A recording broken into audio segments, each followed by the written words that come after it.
सर्वोच्च न्यायालयाच्या आजच्या निर्णयानुसार जरी थोडासा दिलासा आजच्या निवडणुकीला दिला असला तरी न्यायालयाने जे मत नोंदवलं आहे त्यानुसार या सर्व निवडणुकांचं भवितव्य हे कोर्टाच्या निर्णयावर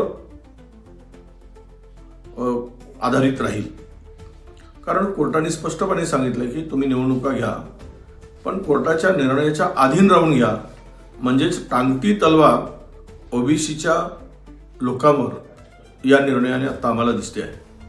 हे सरकार ओबीसी म्हणून आरक्षण 27% दिलं म्हणून पाठ थोपटत होतं.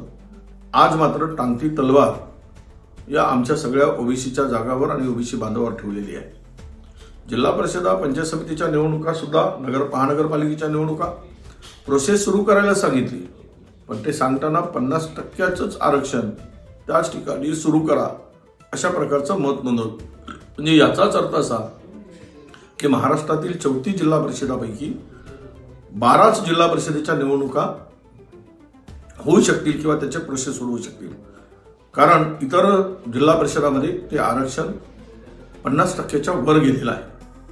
म्हणजे सगळा गोड बंगाल या सरकारच्या चुकीच्या निर्णयामुळे, चुकीच्या धोरणामुळे आणि न्यायालयाच्या चुकीच्या इंटरप्रिटेशनमुळे मला वाटतं हे सगळं जे काही चाललंय ते ओबीसीला मूर्ख बनवण्याचा गोरखधंदा हे सरकार करत आहे. आणि आजही या निवडणुका नगर परिषदेच्या होतील, नगरपंचायतच्या होतील, परंतु कोर्टाच्या पुढील निर्णयाच्या अधीन राहून होतील. असं जर कोर्टाचं मत असेल तर टांगती तलवारच आमच्या ओबीसी बांधवांच्या जागेवर आहे, हा त्याचा स्पष्ट अर्थ होतो आहे. आणि पुढील निवडणुका 50%च्या मर्यादेच्या आत राहून घ्यायच्या असतील तर प्रचंड ओबीसीचं नुकसान होईल. मग 27% आरक्षण गेलं पुढे. जे छाती ठोकून सांगत होते, छाती फाडून सांगत होते भाजपवाले की आम्ही 27% ओबीसीला आरक्षण दिलं, राजकीय आरक्षण दिलं, ही बनवाबनवी होती का? ही ओबीसीच्या भावनांशी खेळी होती का? त्यांना मूर्ख बनवण्याचा धंदा होता का? हे आता उघड झालेलं आहे.